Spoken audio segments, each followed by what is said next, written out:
नमो अरिहन्ताण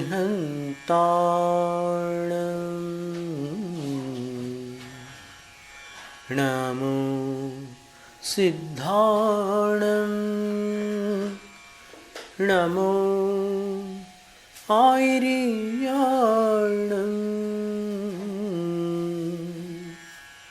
नमो वज्रायाण नमो लोय सौसाहूणम्।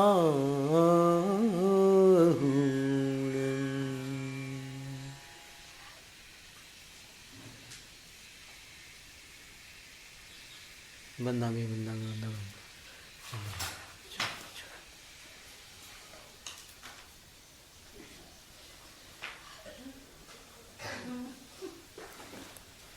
पूर्व सत्र में देव शास्त्र गुरु और देव गुरु शास्त्र, इस क्रम को लेकर के जो एक संवाद था उस पर प्रकाश डाला गया।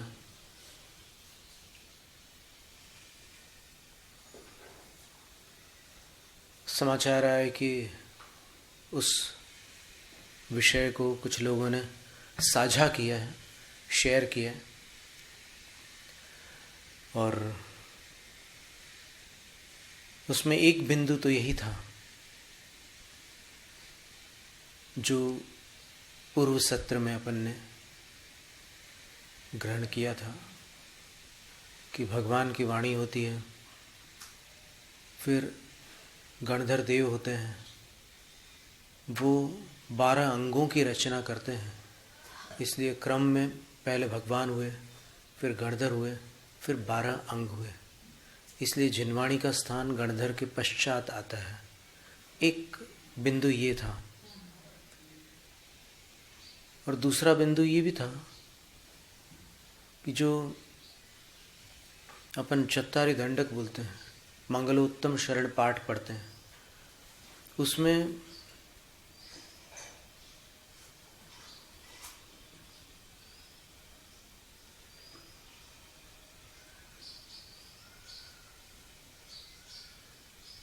चत्तारि मंगलम अरहंत मंगलम सिद्ध मंगलम साहु मंगलम केवली पंडितो धम्मो मंगलम।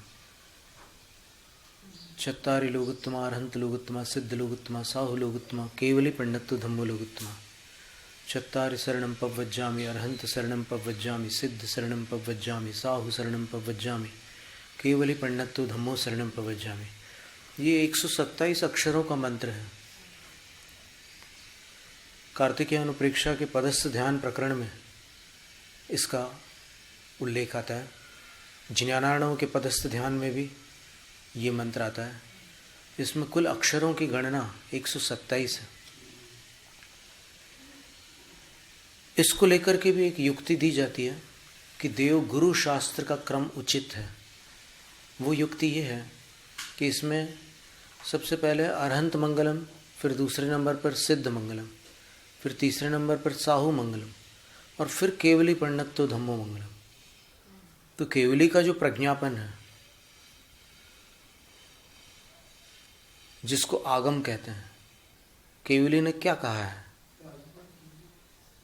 आगम। केवली की वाणी को तो आगम कहते हैं। तो उसका क्रम अंत में रखा है।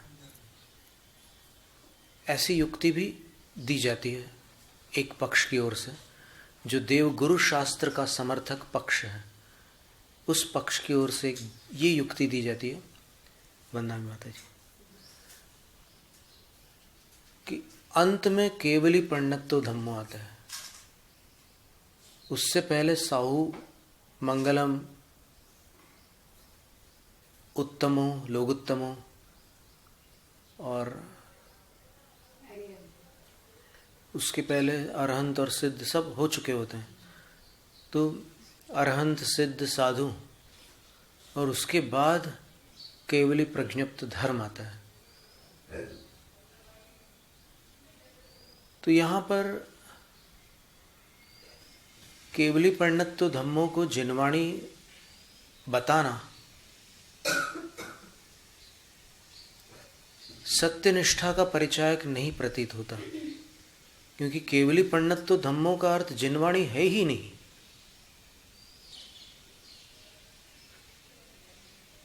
केवली की वाणी जिनवाणी है। जिसको गणधरों ने ग्रंथ निबद्ध किया है वो जिनवाणी है। और गणधरों ने अपने मन मर्जी से कुछ भी निबद्ध नहीं कर दिया है, उन्होंने केवली की वाणी को ही निबद्ध किया।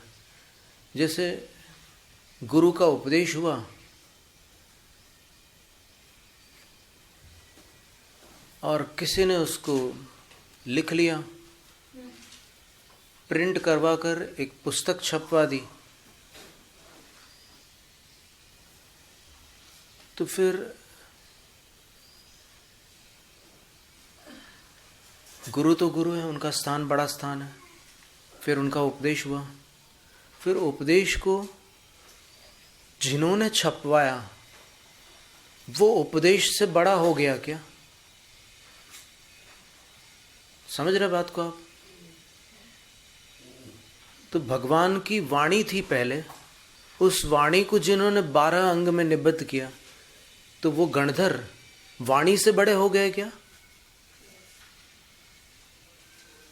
दृष्टांत और दार्ष्टान्त समझ में आया? दृष्टांत क्या था कि गुरु ने उपदेश दिया, किसी ने उपदेश को छपवा दिया, तो छपवाने वाला उपदेश से बड़ा हो गया क्या? उसी प्रकार भगवान की दिव्य ध्वनि खिरी और गणधर ने उनको 12 अंगों में निबद्ध कर दिया बीज पदों के माध्यम से, तो गणधर जिनवाणी से बड़े हो गए क्या?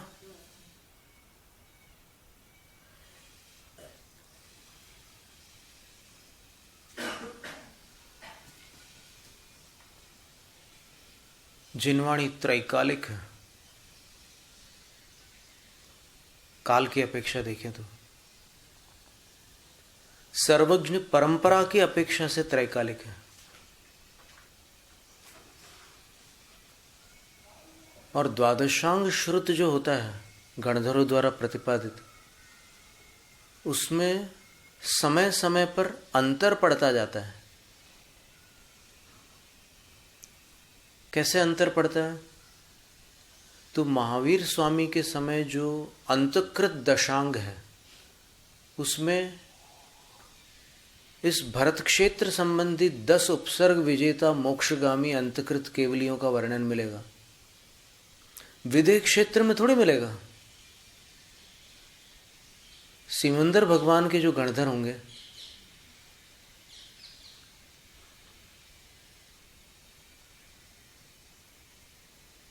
उन्होंने जो द्वादशांग श्रुत की रचना की है, उसमें भरत क्षेत्र के उन अंतकृत केवलियों का वर्णन क्यों मिलेगा? वहां के जो अंतकृत केवली हैं उनका वर्णन मिलेगा। तो द्वादशांग में भी विषय भेद हो सकता है भिन्न भिन्न काल और कथानकों की अपेक्षा। यहाँ के 9 नारायण, 9 बलभद्र, 9 प्रतिनारायण, 24 तीर्थंकर, उनका वर्णन यहाँ के द्वादशांग में मिलेगा। ऐरावत के द्वादशांग में क्यों मिलेगा? ऐरावत के द्वादशांग में कुछ संकेतात्मक तो मिल जाएगा, लेकिन पूरा विस्तार अगर करते जाएंगे तो पूरा विस्तार इतना विशाल है कि अभी जितना यहाँ का वर्णन है वो ही बड़ा भारी है। और अगर समस्त क्षेत्रों के तीर्थंकर, अंतकृत केवलीय, अनुत्तरोपादिक सबका वर्णन समाविष्ट कर लें तो द्वादशांग कितना बड़ा हो जाएगा, कल्पना करके देखिए। तो पहली बात तो जो हमने कही थी वो ये थी कि केवली पंडितो धम्मो, ये जिनवाणी का वाचक पद नहीं है। ये केवली द्वारा प्रज्ञप्त धर्म नाम की जो वस्तु है, जो मूलभूत धर्म है, धर्म का वर्णन नहीं। दोनों में अंतर है। धर्म का वर्णन अलग वस्तु है और धर्म अलग वस्तु है। तो केवली द्वारा प्रज्ञप्त जो धर्म है वह धर्म त्रिकालवर्ती धर्मात्मा की आत्माओं में पाया जाने वाला धर्म है। समझना इस बात को। वो धर्म है क्या? धर्म कोई पुद्गल का परिणमन नहीं है। धर्म अचेतन की परिणति नहीं है।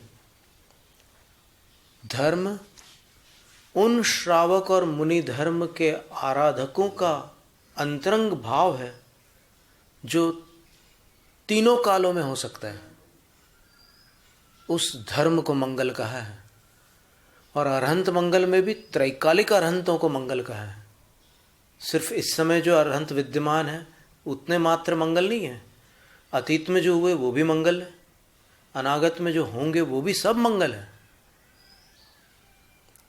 सव्व शब्द का अर्थ करते हुए वीरसेन आचार्य महाराज ने लिखा है कि जैसे लोए शब्द में तीनों लोक आ जाते हैं, वैसे ही सव्व शब्द में तीनों काल आ जाते हैं।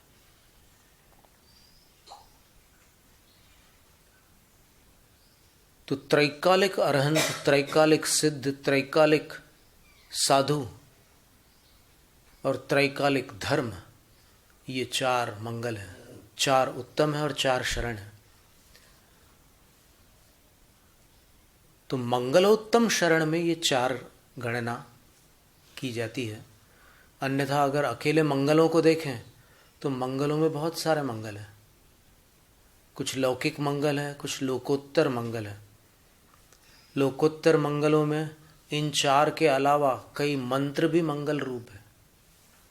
स्वयं नमोकार मंत्र भी मंगल रूप है और शेष मंगलों की अपेक्षा से उसका स्थान प्रथम स्थान है। एसु पंच नमो यारो सव्व पावप पणासणो मंगलाणम च सव्यसिम पठमम हवई मंगलम। क्या अर्थ है इसका? नमोकार मंत्र मंगल है कि नहीं है? तो नमोकार मंत्र जो है वो परमेष्ठी नहीं है।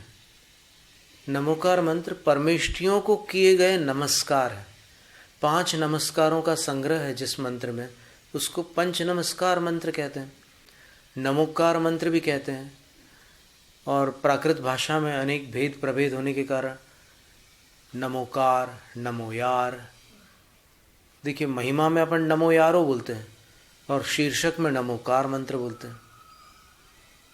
समझ में आ रही बात?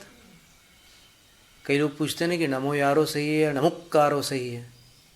नमुक्कारो पाठ भी है, नमोकार पाठ भी है, तीनों सही है, कोई गलत नहीं। आप गलती ढूंढने के चक्कर में क्यों पड़ रहे हो?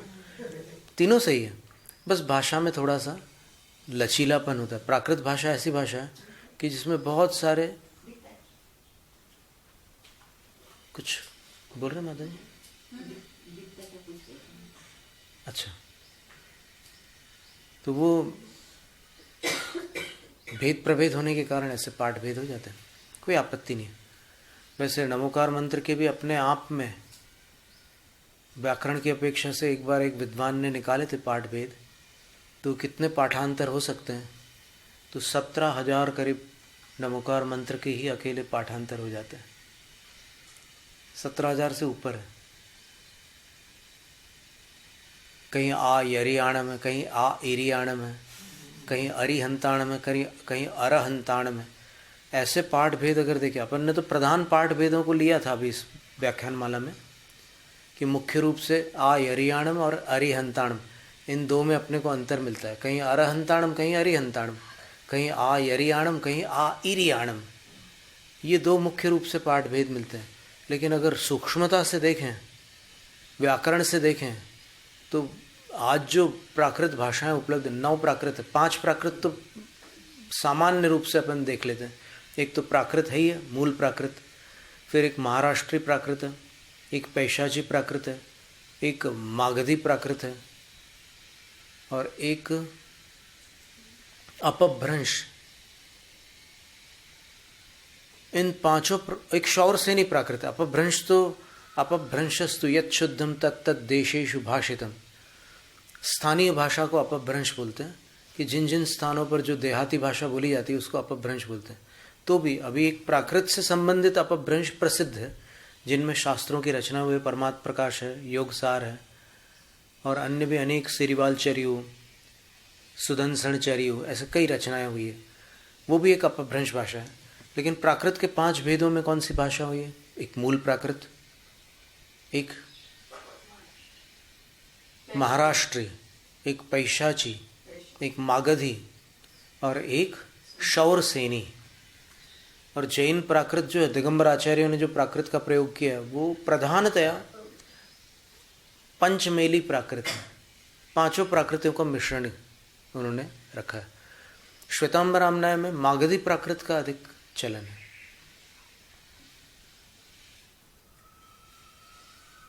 नमयूण परम पणय असुरगण, नमयूण स्तोत्र में आता है ना पाठ, चूड़ा मणि किरण रंजी अम मुनिणो रंजी अम। ये जो अम है ये मागधी प्राकृत है। और ये जो प्राकृत होती है अपनी मूल प्राकृत होती है तो उसमें यम होता, रंजीयम। तो वहां पर व्यंजन का लोप हो जाता है, केवल स्वर रह जाता है, रंजी अम मुनिनो।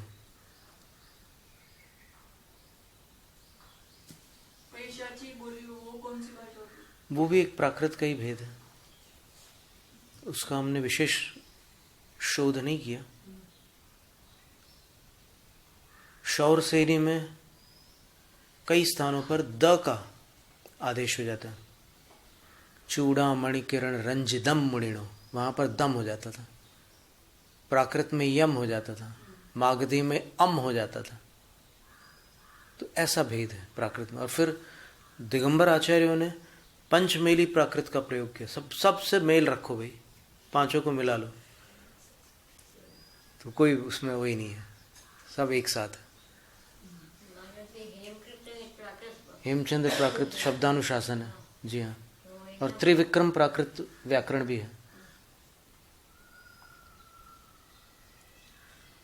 नो सर्वत्र न, एक सूत्र आता है प्राकृत व्याकरण में, न का सर्वत्र न हो जाता है, लेकिन उसमें भी फिर अपवाद है। मागधी प्राकृत में कहीं कहीं पर नहीं भी होता। और दिगंबर आचार्य ने भी ऐसे प्रयोग किए हैं जहां पर न का न नहीं हुआ है। उदाहरण के लिए,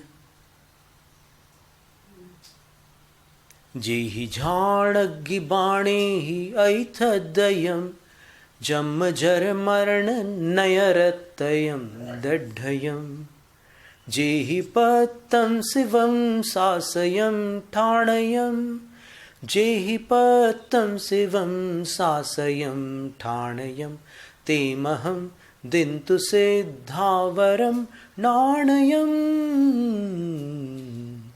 ये एस.एन. त्रिपाठी एक संगीतकार थे, उनकी बनाई हुई धुन है। तो उस धुन पर हमने ये गाया था। तो इसमें नयरत्तयम दड्ढयम, नयरत्तयम नहीं है पाठ।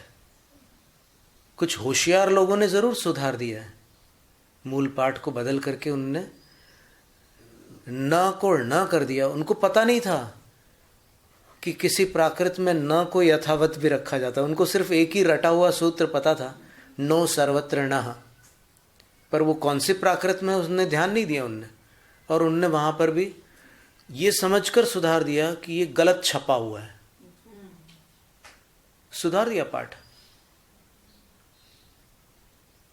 ये सुधारवादी लोग बहुत नुकसान कर जाते हैं धर्म को। अब अपने पास क्या प्रमाण है कि जैन दिगंबर जैन प्राकृत में पंचमेली प्राकृत है? अगर आपने मागधी का न हटा दिया तो फिर आपके पास दिगंबर शास्त्रों में ऐसा कौन सा पाठ है जिससे आप ये प्रमाणित कर सको कि ये मागधी भाषा है? इसी प्रकार उसी पंचगुरु भक्ति में एक स्थान पर और भी न आता है।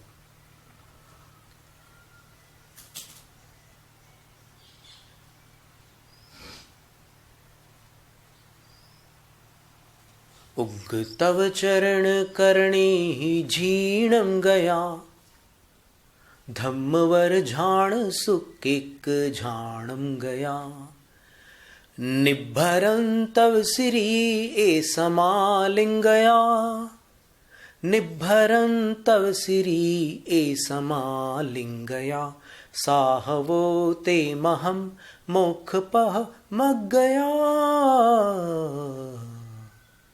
यहां पर तीसरे चरण में निभरम न होकर के निभरम पाठ है। देखिए, टीकाकार प्रभाचंद्र आचार्य ने पाठ को नहीं सुधारा, लेकिन आज ऐसे होशियार लोग हैं जो समझते हैं कि टीकाकार का ज्ञान तो कौड़ी के बराबर था, हम लोग ज़्यादा व्याकरण जानते हैं, हम इसको सुधार देते हैं। और उन्होंने न करके उसको छपा दिया। हर प्रति में आपको पाठ क्या मिलेगा देखिएगा आप, और सिर्फ वो मूल जो प्रति है उसमें देखना आप, क्रियाकलाप में, वहाँ पर आपको न और बाकी जगह न मिलेगा पाठ। तो ये सुधारने की चतुराई कभी कभी अपनी ही संस्कृति को क्षतिग्रस्त कर डालती है। तो पूर्व सत्र की चर्चा में थोड़ा सा ये और विषय जोड़ लेना था कि केवली पंडित तो धम्मो ये जिनवाणी का वाचक पद है ही नहीं।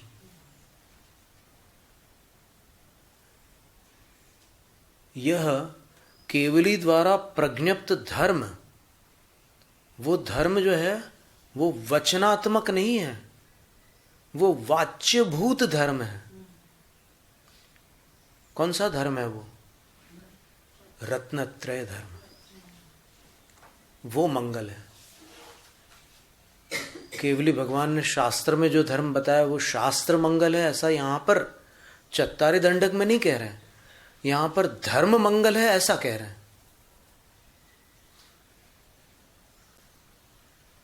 और धर्म मंगल है ऐसा कहने पर यह प्रमाणित नहीं होता कि देव गुरु शास्त्र का क्रम उचित है। जब वहां वो क्रम ही नहीं है तो फिर आप उसको प्रमाण देकर के कैसे सिद्ध प्रमाणित करोगे कि वो उचित है। और सबसे बड़ी बात तो यह है कि वीरसेन आचार्य महाराज ने जय धवला के मंगलाचरण के चौथे काव्य में क्या लिखा है?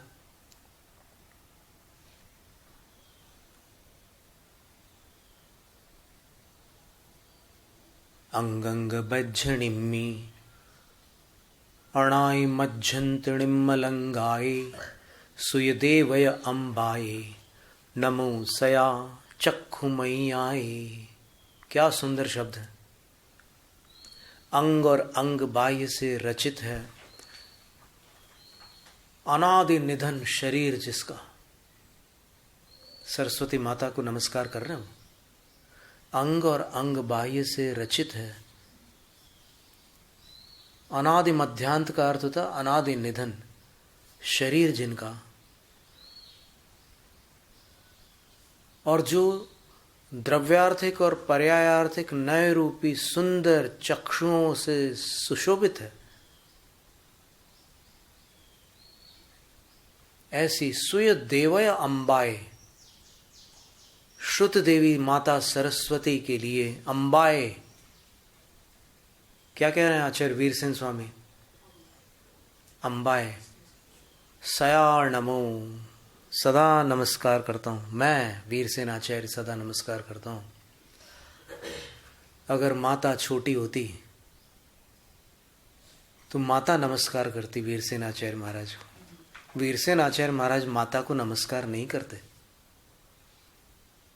कातंत रूपमाला के मंगलाचरण में क्या लिखा है? नमस्तस्यै सरस्वत्यै विमल ज्ञान मूर्तये विचित्रालोक यात्रेयम यत् प्रसादात् प्रवर्तते। सर्ववर्म आचार्य अपने पूर्वाचार्य हैं वो, तस्यै सरस्वत्यै विमल ज्ञान मूर्तये सरस्वत्यै नमः। निर्मल ज्ञान रूपी मूर्ति की धारिणी उन सरस्वती माता के लिए मेरा नमस्कार हो। कौन कर रहे हैं नमस्कार? सर्ववर्म आचार्य कातंत्र रूप वाला व्याकरण के प्रारंभ में नमस्कार कर रहे हैं।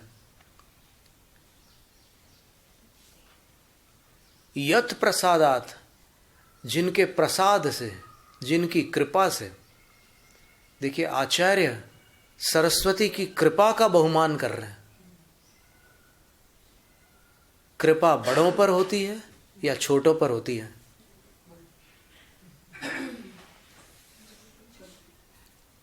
तो यत प्रसादात, जिनके कृपा से विचित्रालोक यात्रेयम प्रवर्तते, यह विचित्र प्रकाश की यात्रा प्रवर्तित होती है। जिनवाणी न हो तो अंतः प्रकाश की यात्रा कभी भी प्रवर्तित नहीं हो सकती। तो इतने बड़े बड़े आचार्य जिस जिनवाणी को नमस्कार कर रहे हैं, वह जिनवाणी गुरुओं से छोटी कैसे हो सकती है? जिनवाणी, अच्छा जिनवाणी के बिना कोई गुरु बन करके बता दो, सबसे बड़ी चैलेंज है, चुनौती है। अगर गुरु जिनवाणी से बड़े हैं तो फिर जिनवाणी के बिना गुरु बन करके बता दे कोई। माता सरस्वती के बिना, उनकी कृपा के बिना, उनके प्रसाद के बिना कोई इस यात्रा को प्रवर्तित करके बता दे, मोक्ष मार्ग की प्रकाशमयी यात्रा पर आरूढ़ होकर यात्री बन करके बता दे, संभव ही नहीं है। इसलिए पूर्व सत्र का जो व्याख्यान था उसमें यह भी, जो आज का यह अंश है, यह भी उसमें सम्मिलित करना। शेयर करने की उतावली ना करके पहले व्यवस्थित कर लो और उसके बाद विषय को फिर प्रदान करो सब भव्य जीवों को, ताकि कोई बात अधूरी न रह जाए। क्योंकि अधूरी बात से कभी कभी विवाद उत्पन्न हो जाते हैं।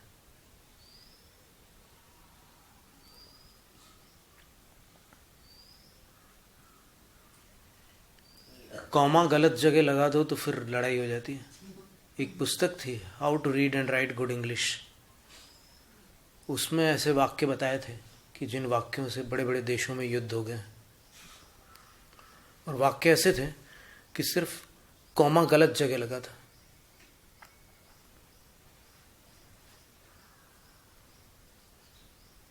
जैसे कोई पुलिस वाला, कोई इंस्पेक्टर अपने सिपाहियों से कहता है, उसको पकड़, वो देख लेता है कि फलाना व्यक्ति अपराधी है, तो वो कहता है कि रोको, मत जाने दो। और फिर वो दूर जो खड़ा था सिपाही, वो इस बीच वाले सिपाही से पूछता है कि क्या बोला? तो वो थोड़ा सुनने में कमजोर था, बोले ऐसा कुछ बोला कि रोको मत, जाने दो।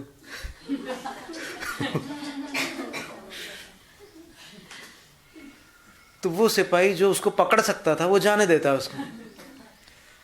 अब उसकी परेड होती है इंस्पेक्टर के पास कि मैंने क्या कमांड किया था और तुमने क्या किया।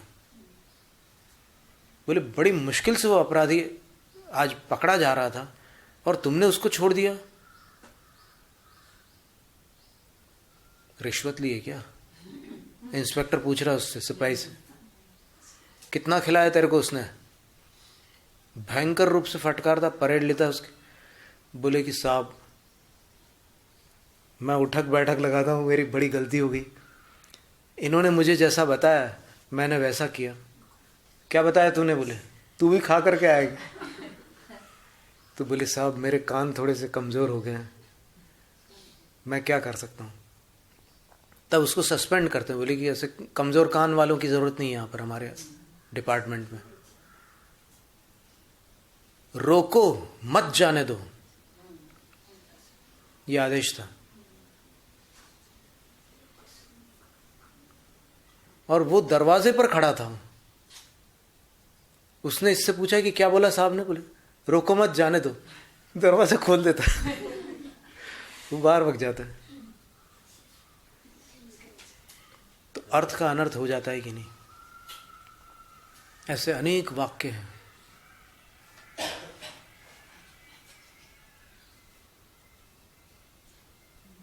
रोको मत, खाने दो।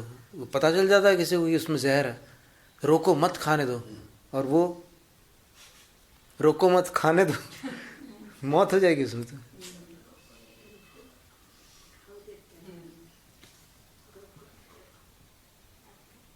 तो अर्थ का अनर्थ करने से आत्मा का अनर्थ होता है। अगर जिनवाणी के अर्थ का अनर्थ करेंगे तो आत्मा का अनर्थ होता है। तो अभी अपनी चर्चा आचार्य महाराज के गुणों के ऊपर चल ही रही थी। 12 तपों की चर्चा थी। इसमें 6 बहिरंग तप थे, जो दूसरों के आश्रित होते हैं। फिर 6 अंतरंग तप थे, वो भावों के आश्रित होते हैं। तो अंतरंग तप के लिए बताया कि सम्यक दृष्टि ही कर सकते हैं, मिथ्या दृष्टि नहीं कर सकते। बहिरंग तप सभी कर सकते हैं।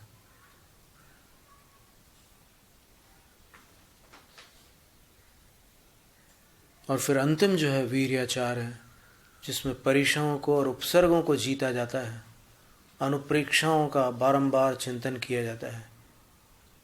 बड़ी शक्ति की आवश्यकता होती है वीर्याचार के लिए।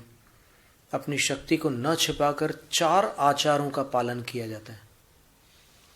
वीर्याचार ऊपर के जो 4 आचार है, दर्शनाचार, ज्ञानाचार, चारित्राचार और तप आचार, उनको बल प्रदान करता है। वीर्य का अर्थ क्षमता होती है।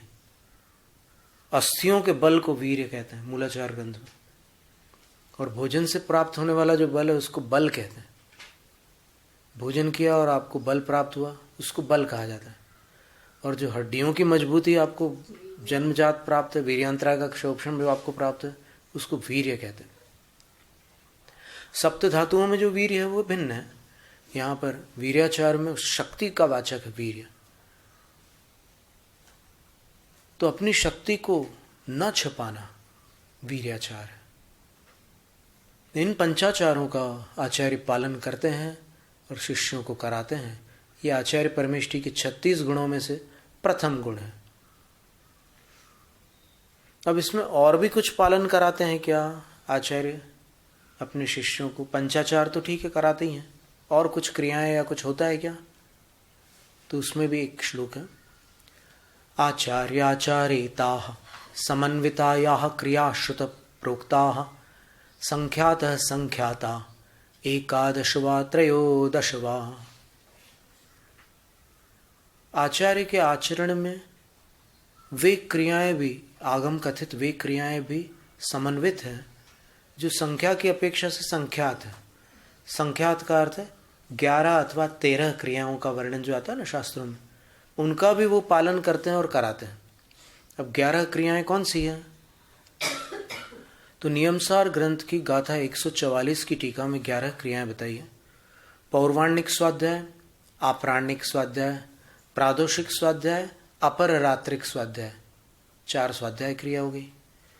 फिर भिक्षा के उपरांत चतुर्विध आहार का प्रत्याख्यान, ये 5वीं क्रिया हो गई। फिर पौर्वाणिक चैत्य वंदना, माध्यान्हिक चैत्य वंदना और आपराणिक चैत्य वंदना, त्रिकाल चैत्य वंदना हो गई। ये 3 क्रियाएं और हो गई, तो कुल कितनी हुई? 4 स्वाध्याय, 1 आहार संबंधी प्रत्याख्यान, 3 चैत्य वंदना, 8 हो गई। फिर इसके बाद उदयकालीन प्रतिमा योग, मध्य दिवसीय प्रतिमा योग और अस्तकालीन प्रतिमा योग, ये त्रिकाल नियम कहलाते हैं। तो इसमें प्रतिमा योग धारण करते हैं तीनों काल। सारे साधु जो होते हैं वो 3 काल प्रतिमा योग धारण करते हैं। मूर्ति के समान, प्रतिमा के समान वो विराजमान हो जाते हैं, खड़े होकर के अथवा बैठ करके। ये त्रिकाल योग कहलाता है। इसको आजकल बोलचाल में सब लोग बोलते हैं कि महाराज सामायिक कर रहे हैं।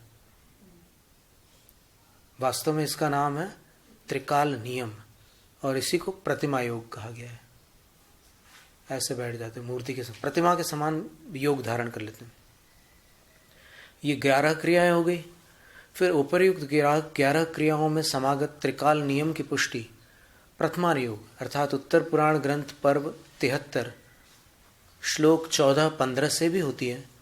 यथा अरविंद मुनिराज संवेदाचल की वंदना हेतु जा रहे थे, मार्ग में सल्लकी वन में नियम की वेला जान वे प्रतिमा योग में स्थित हो गए। मध्याह्न काल का उन्होंने देखा कि समय हो गया है, तो वो प्रतिमा योग में स्थित हो गए। ग्रंथकार गुणभद्राचार्य लिखते हैं कि मनस्वी जन अपने नियोग का रंच मात्र भी उल्लंघन नहीं करते, अर्थात नियम का समय आने पर उस समय का वो उल्लंघन नहीं करते, उस नियम का पालन करते हैं। तो ये नियम त्रिकाल नियम के अंतर्गत प्रतिमा योग आ गया। 13 क्रियाएं क्या होती है? मूलाचार ग्रंथ की गाथा 158 में टीका के अंतर्गत साधु की 13 क्रियाओं का इस प्रकार से कथन है।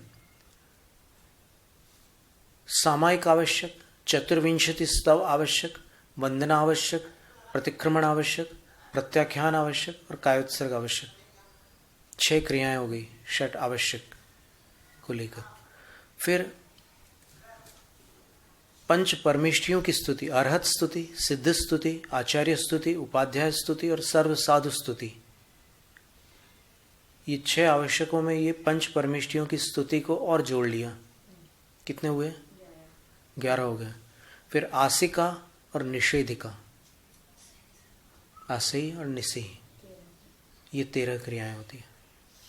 इन 13 क्रियाओं की 3 दिन परीक्षा करने के बाद आगंतुक साधु के साथ आचार्य महाराज आगामी व्यवहार करते हैं।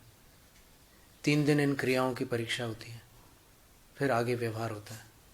जैसे पुष्पदंत भूतबली आचार्य जो थे, वो पहले नरवाहन और सुबुद्धि मुनि के रूप में पहुंचे थे धरसेन आचार्य के चरण मूल में। तो 3 दिन तक के ये इन क्रियाओं की परीक्षा हुई और फिर उन्होंने निवेदन किया कि हम इस कार्य से आपके चरण मूल में आए।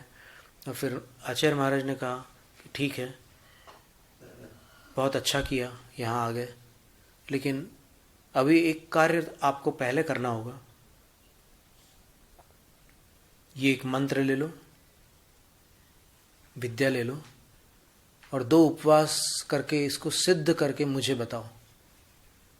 तो विद्या सिद्धि के लिए भेज देते हैं उनको। 2 उपवास करके वो आते हैं और घटना बताते हैं कि एक दांत वाली देवी आई, एक नेत्र से रहित देवी आई। फिर हम लोगों ने मंत्रों के अक्षरों का परस्पर विनिमय किया।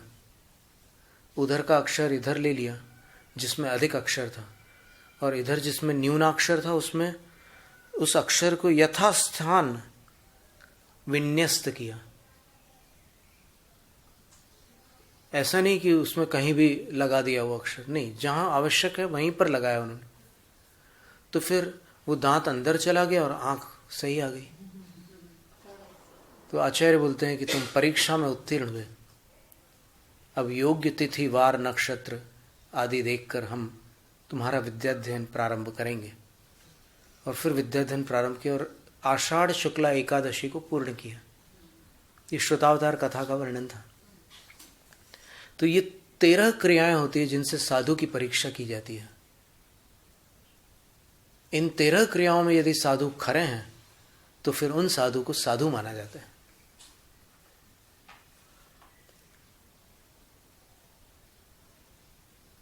और फिर मार्जन आदि भी देखते हैं कि वो पिच्छी कैसे प्रयोग में लाते हैं। पिच्छी से ऐसे फटकारते तो नहीं है, फटकारते हैं तो वो विधि अनुचित है। उसको जितनी मृदु पिच्छिका है उतने ही मृदु भावों से जीवों का मार्जन करते हैं, तो फिर वो मार्जन समुचित माना जाता है। और पहले देख लेते हैं और फिर मार्जन करते हैं तो वो प्रत्यवेक्षित मार्जन माना जाता है। और देखते भी नहीं, मार्जन भी नहीं करते तो अप्रत्यवेक्षित और अप्रमार्जित दोष आता है। तो ये सारी चीजें देख करके आचार्य महाराज साधुओं की परीक्षा करते हैं। गृहस्थ लोग नहीं करते परीक्षा साधुओं की, इन चीजों को देखकर वो गुरु करते हैं। तो इस तरह से ये आचार्य परमेष्ठी के गुणों में अपन ने आज इन क्रियाओं का भी वर्णन समाविष्ट किया। और चूंकि आचारवान है इसलिए दूसरों को आचारवान बनाने हेतु आचार्य दीक्षा के भी प्रदाता होते हैं। तो उसका विवरण आगामी सत्र में देखेंगे। ये दीक्षा की कैसी क्या प्रक्रिया होती है, कैसे पात्र को दीक्षा दी जाती है, उसका विवरण आगामी सत्र में। जैनम जयतु शासनम नमो आयरियाणम।